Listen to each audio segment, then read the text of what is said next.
Waves of sadness and remembrances of Queen Elizabeth are part of conversations everywhere as Americans and the rest of the world come to grips with her death. Separately, results from a PBS NewsHour NPR Marist poll are painting a fresh picture of where the American electorate stands just 2 months ahead of the general election. For analysis of these and other developments this week, we turn to Capehart and Gerson.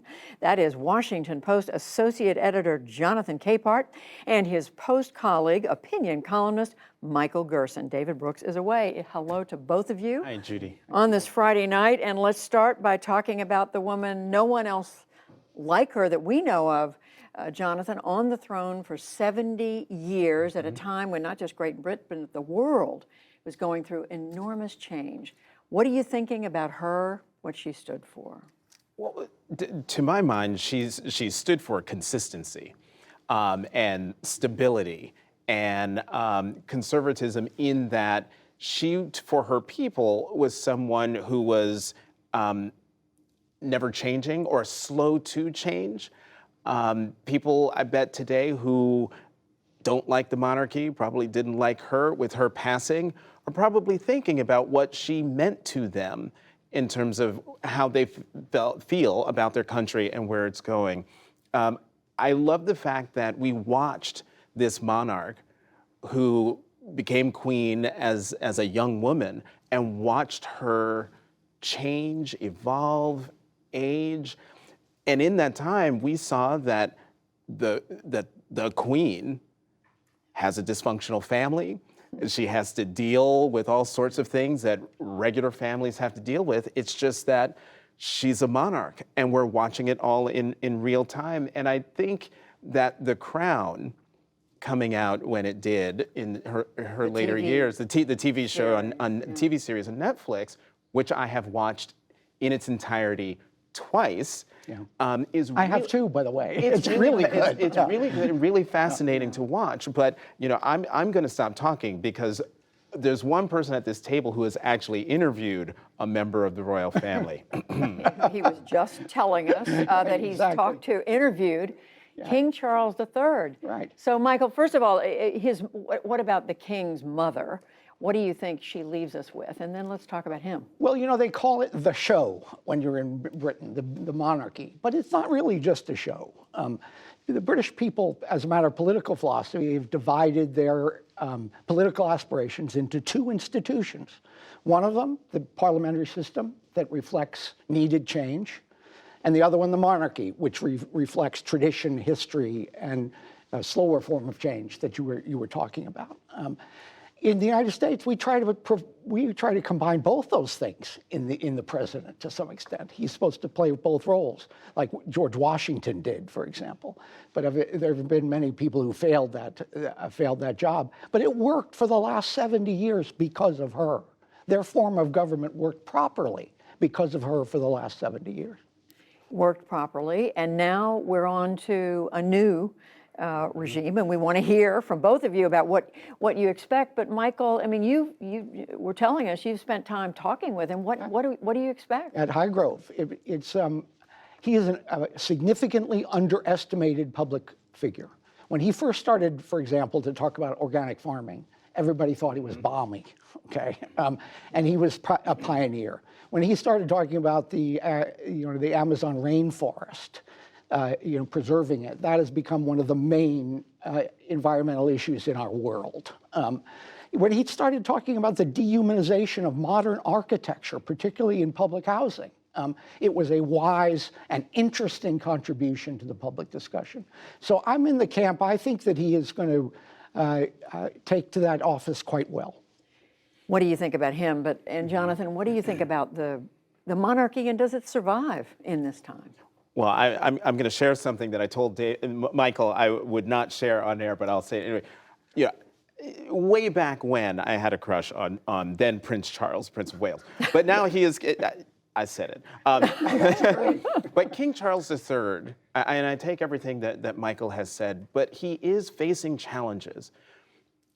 He's got a commonwealth where a lot of countries in Africa are not celebrating the way people in England are mourning. I shouldn't say celebrate, mourning in the same way that people in England are. There is a CNN reporter whose reports from Nairobi are really sort of bracing in this moment, reminding people that there are people in Africa who think of the British as imperialists, as colonizers, and they want amends, they want apologies.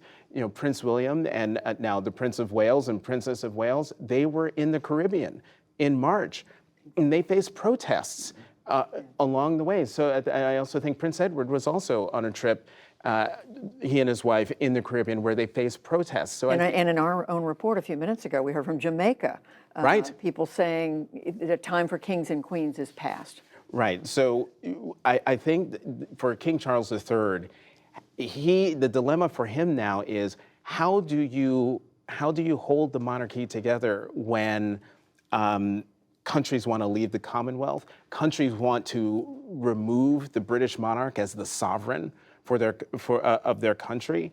They also have to deal with Australia talking about wanting to leave, New Zealand, Scotland, Wales. The challenge for Queen Elizabeth II was always how to keep the monarchy going. For him, I think it's going to be how do you keep the monarchy? How will he help it survive? How do you think it's going to be different? Well, I think it is different in America in a certain way. Those objections to imperialism are quite real and important. But when we look back at our history, we got our sense of national destiny from the Puritans. Okay, we got our sense of the First Great Awakening and the evangelical movement from John Wesley and George Whitefield. Okay, we got our entire approach of Republican governance from the Whigs, British Whigs. Okay, we have a tie to Britain not just because their family, has a soap opera. This is actually a deep tie of belief and background that's different than many other countries. We're talking about two democracies, but two very different democracies, and at a time when, Jonathan, democracies have been under attack around the world. This is a democracy that, yes, it's changed, but the vote is still there. The vote, yes, the vote is still there. We've seen a peaceful transfer of power from one monarch to another, whereas the cousins over here, we're still grappling with an attempted coup and one that could happen again. And speaking of the vote, we want to share some of the numbers from our poll that we did this week with NPR and Marist, where among other things we asked people what issues matter to them the most. And it's been inflation, but we're now seeing that especially among Democrats, more than a third of them are saying abortion. The issue of abortion is driving them to have a greater interest in this election. What does that tell you? Well, it doesn't tell me as much about the issue of abortion, which has been divisive for a long time. It tells me a lot about the perception of radicalism of the Republican Party, okay?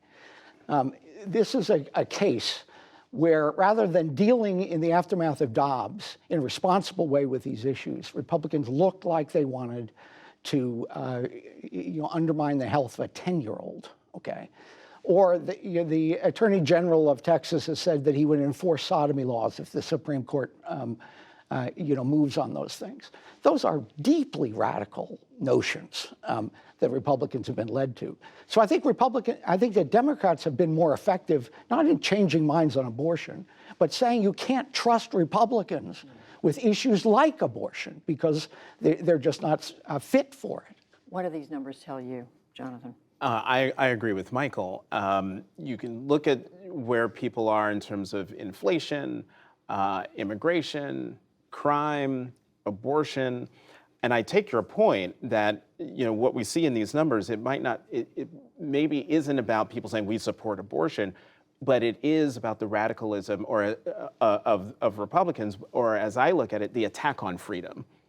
if you're going to attack a woman's right to bodily autonomy, then another Supreme Court justice in a concurring opinion says we're going to attack the right of same-sex couples to engage in intimacy, to get married. We're going to attack the right of people to have access to contraception. And I think because of that radicalism, because of that attack on freedom, we see in that poll, it says 6 out of 10 Americans said the Supreme Court's decision to overturn Roe makes them more likely to vote this fall. That was a huge number that jumped out at me. And then that fits in with what we've seen in other polls, that women are registering they're outpacing men in several states, in Ohio, Pennsylvania, Wisconsin. 11 percentage point jump in Ohio, 12 points in Pennsylvania, 15 points in Wisconsin, 6 in Georgia, 7 in North Carolina. And suburban women, which is going to be a battleground group in a lot of this. That's right, and then I don't know if we have time to show this this graphic, but when asked which party should control Congress, Democrats holding their own. It's still close. But it's 48 Democrats, 44 Republicans. But specifically, Michael, I want to ask you about when people are asked, voters are asked, should Donald Trump run again in 2024? 67% of Republicans said yes. And when Republicans were asked, what if he's charged with a crime, almost that many still think he should run, 61%. Well, I still want to be shocked by that. This is a case where Donald Trump has become more radical since he left office on many ways. We've seen from the hearings, there's plenty of evidence out there that he's done illegal things or may have done illegal things. This is proof that the base of the Republican Party is not going to be changed by external factors. And the big question that more moderate Republicans have is, are there 3 to 5% of Republicans on the margin who will just say, this guy has too much baggage? 3 to 5%. Yeah, exactly. That's what people I talk to, they think that could be decisive in a primary or in a general election. If you have a small margin of disaffected Republicans who may have liked some of the things he did, but find him to have a lot of baggage. How does that weigh on the other party? Well, I think the other party should realize that whether or not Donald Trump runs for president, whether or not he's the nominee and it faces President Biden in 2024, it doesn't matter whether Trump's on the ballot. Trumpism is abroad in the land. Yeah. Those policies are going to be espoused by DeSantis or Governor Abbott or whomever else is the Republican nominee. So I don't think we should be focusing on Donald Trump. We should be focusing on the Republican Party. Quick coda? No, I agree. That's the threat, and it's not going to go away if he does go away. But he should go away because of the distinct threat that he presents to American democracy. All right. Entirely too much agreement here tonight, but it's perfectly all right. Jonathan Capehart, Michael Gerson, thank you both. Thanks, Judy.